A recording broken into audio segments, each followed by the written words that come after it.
Hello and welcome to PiscesMoon Astrology. I'm your astrologer, Kait Leonard, and I'm excited to explore the stars with you. Hi everyone, welcome to the week of December 8th through December 14th.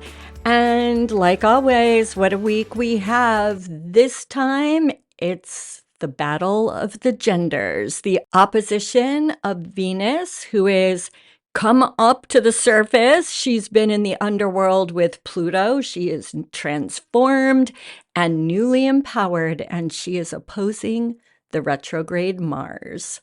What a week. What a week it is. But before I get into the giant opposition, let me give you some other important dates going on this week. We start the week with Venus making a good aspect to the North Node. So that means look at all things Venusian and consider destiny playing a role in that, right? So fated love, fated things to happen around money, art, relationships in general, specifically relationships with women. Then on the 12th, in addition to the opposition of Mars and Venus, we have Venus sextiling the retrograding Mercury. So that's rethinking things around Venus kinds of issues, rethinking love, money, art, creativity, you get it. Then technically the full moon is happening on the first day of next week, on December 15th. It's happening at 1 o'clock in the morning Pacific time. So it's really Saturday night if you want to do any kinds of rituals or releasing ceremonies or celebrating, culminating projects, all of that kind of thing. That would really be best done on Saturday night. So that's a little bit about what's going on, but now let's get into this opposition. Oh, and before I do, I want to thank you for being here and for following the podcast. I'm super grateful. If you're not actually following me, if you would, that would help me out so much. And if you would share it, that would help even more. Now, on to Venus Mars. That's enough of all that. So just a reminder, and if you didn't listen to last week's podcast, you might want to do that. Venus met Pluto in the underworld. There were power struggles. There was deep transformation. There was all kind of stuff. And I'm sure you guys are all going through it, so you know exactly what I'm talking about. But for this week, we really need to consider that Venus has now resurfaced. She's back on the planet with the rest of us. She stood up to Pluto and she's gone through the transformations that going through that kind of process always mean. Go back to last week and listen to that episode or review it if you've kind of forgotten what I was talking about.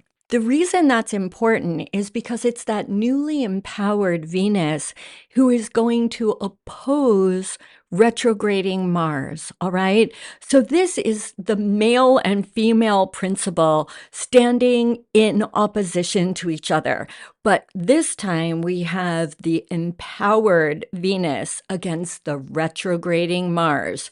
So to get more information about this, of course, Venus is in Aquarius. See where that is in your chart.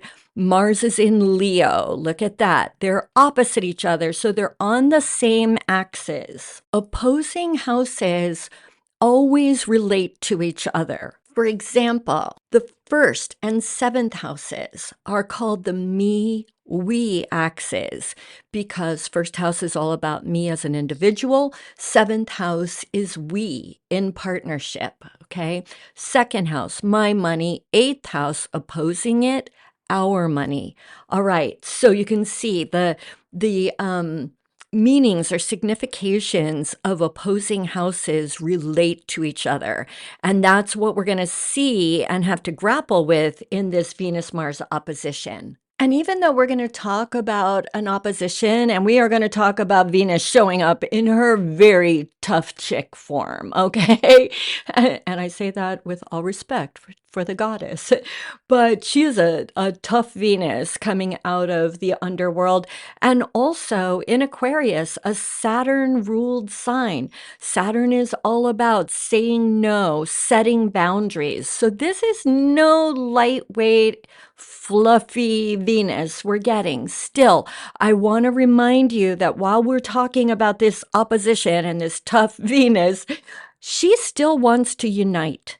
She's still Venus, and her goal is to bring things together, unite forces, and ultimately come out of whatever the situation is in a way that's positive and loving and harmonious. All right. It's just she's going to do that by being really clear on her boundaries, Saturn, and really standing up for the issues that connect to the house that Aquarius occupies. Okay, so let's get into this in more detail. On one side of the ring, it's kind of like fighters when we're talking about an opposition, right? We've got Mars retrograding through Leo. So obviously a retrograding planet is not at his strongest. This is not Mars coming out like, ooh, warrior, I will conquer, right? That's not where Mars is at. Expect whatever's going on in your Leo house, expect that force, that person, that aspect of yourself, whatever it is that's kind of opposing Venus, expect their position to be one of asking for a do-over, right? A lover asking for another chance, family members asking for another chance, whatever it is. So think of it, whether in fact or metaphorically, think of like an old lover coming around and asking for a do-over, like, let's try this again. Some of you are, that's exactly what you're going to face. There's going to be somebody coming back around saying, we can make this work. Let's try this again. Is it going to work? It could. It could if Venus stands in her power. If clear boundaries are set, maybe the do-over could work. But if it gets murky and mushy and yes, baby, anything you say kind of stuff, then no, it will not work. This opposition will turn out in a positive way if you stand in your power and set clear boundaries that work for you. That's the message. That's the message of the week. I could honestly just kind of stop right there. And I think when these things hit, we're going to all recognize them. Stand in your power, set clear boundaries. That's the way to make it happen. But it's not always, all of the houses in our charts don't have to do with other people. Let's say Mars, Leo is your fifth house. That's about creativity. All right. It could be that some project you're working on has gotten sort of unruly and out of hand, and you've kind of rejected it. You've set it aside. I can't write this book. I can't paint this painting. I can't, whatever it is that you do that's creative, chisel this stone, whatever it is. And you've just kind of rejected it because it's too much. Expect that thing to start nagging at you and like, no, come write me, paint me, chisel me, whatever it is. Expect that thing to come up, and it will work if you set boundaries for yourself. Maybe it's like, I'm going to work on this project for 3 hours a day for the next month and see where I get to. And if I'm not happy with where it's going, then out the door it goes, right? It may be something like that. So be a little bit open to who that is you're setting boundaries with. It may be your own project or even yourself or your own, say, workout routine, sixth house, So it really depends on where this is falling in your charts. But wherever it falls, there is also just the general signification of Venus opposing Mars. I think a lot of us are going to have people coming up asking for do-overs. I think a lot of us are going to have old flames coming up asking for do-overs. We may also have those other house things, which I'm going to get into, I promise, but I think the old flame thing is going to be a big thing for a lot of people. And I want to hear about it. I'm kind of a little nosy this way. If you could go over to my YouTube or my Substack and leave me comments, please let me know how this is showing up for you. Oh, and that reminds me, I do have this podcast on YouTube. There's no visual to it at all, but I do plan to launch the visual and hopefully have more than one episode a week happening after the first of the year. My birthday is in January, and I'm planning some expansion at that time. So stay tuned for that. But it's already up and running, and you can go leave comments there. It's super easy. So another thing that's going on is exactly while this opposition is happening, Venus is forming a sextile, that's a positive aspect, to the retrograding Mercury. Retrograding Mercury is going to give us support during this opposition. What does that mean? What have you been rethinking, reconsidering, kind of toying with the idea of revising? Those ideas that are coming up around that may just play into how you want to respond to this Mars-Leo opposition, right? You probably have already been having some ideas about it. Like if it's an art project, it's probably been nagging you for a while and you're like, oh, you know what? I could revise it like this. But then you sort of rejected it because you're not going back to it. You divorced that art project. Same with a person. All of it applies, right? You've probably been reconsidering anyway, and then something is going to bring that opposition to a head and you're going to be asked for a do-over. Does that make sense? I hope this is not too vague. I'll try to get more clear as we go into the natal houses.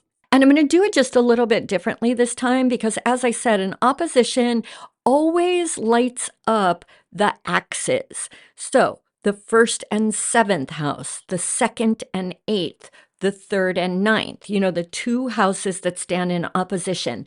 So I'm going to talk to you this week about the themes of the axes. What you have to consider is which one of the houses is your Venus, is your Aquarius.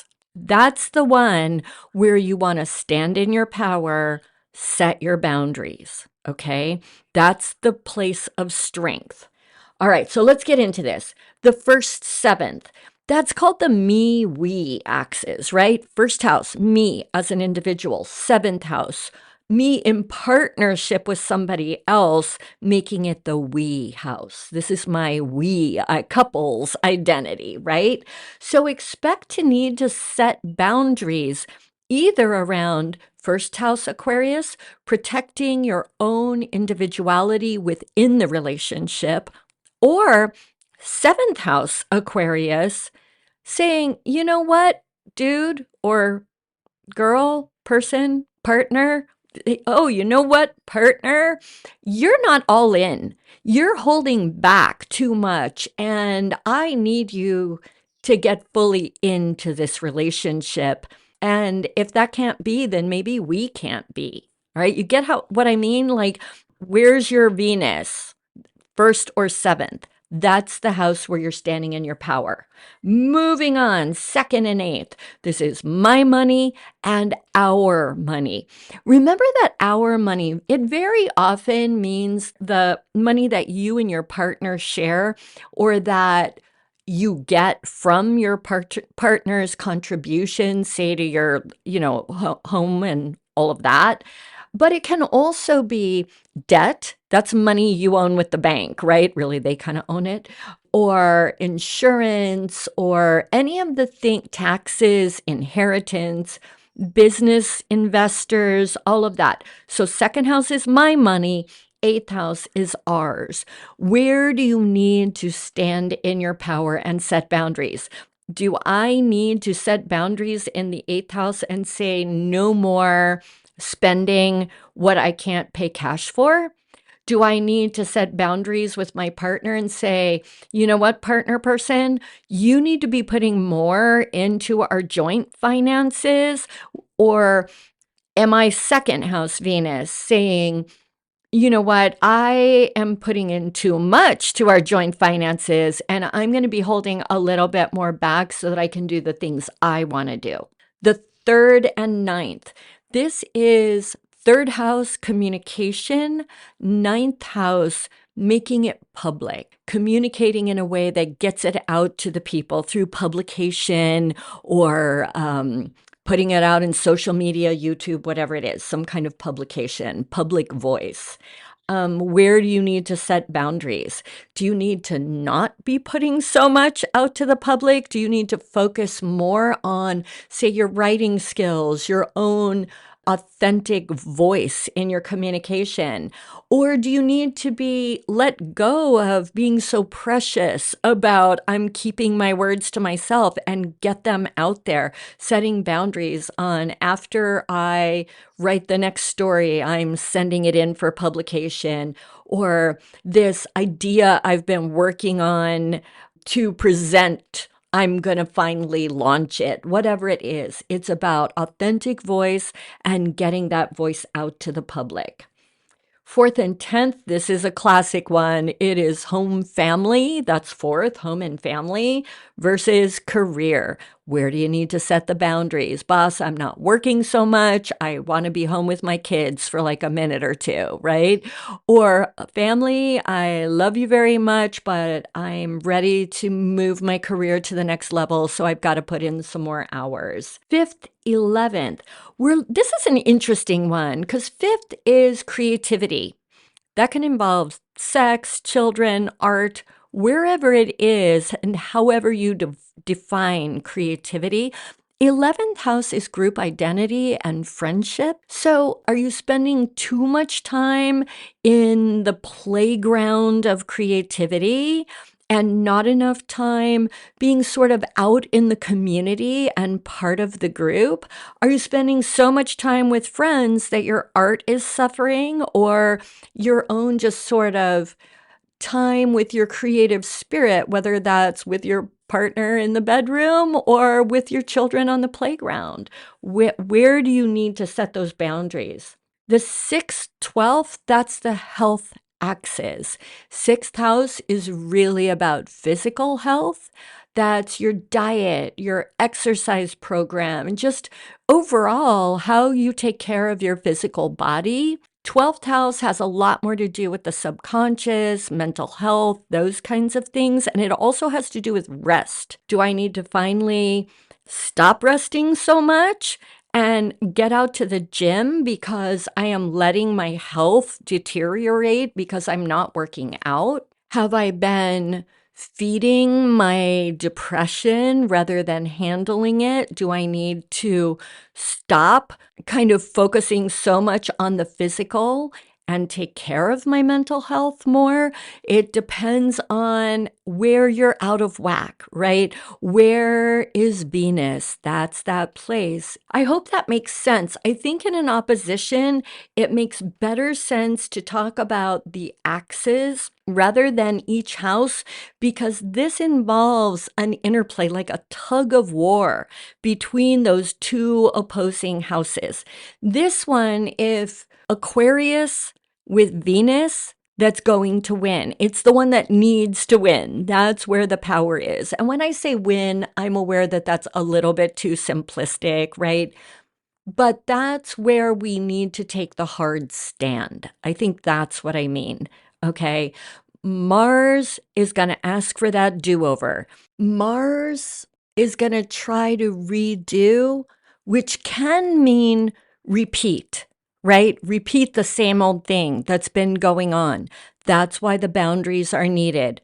Like, yeah, maybe we're going to try this again, but here are the ground rules. That's the thing to keep in mind, I promise you, because if you just go back and repeat what's already been going on, you're going to get that same outcome, right? And this kind of opposition says there's something that needs adjusting. All right, so I hope that's helpful. Thank you all. It's a super big week. Again, I know I always say that, but we've had a heck of a year. That's what I've got to say. I appreciate all of you, and I just really ask that if you can find it in you, if you can leave a comment, or even better, share. Follow me on Instagram. That would really help the channel grow a lot. I would be super, super grateful. And with all that said, until next week, go out and seize the energies of the stars. This is truly what I wish for you always. Until next week, bye.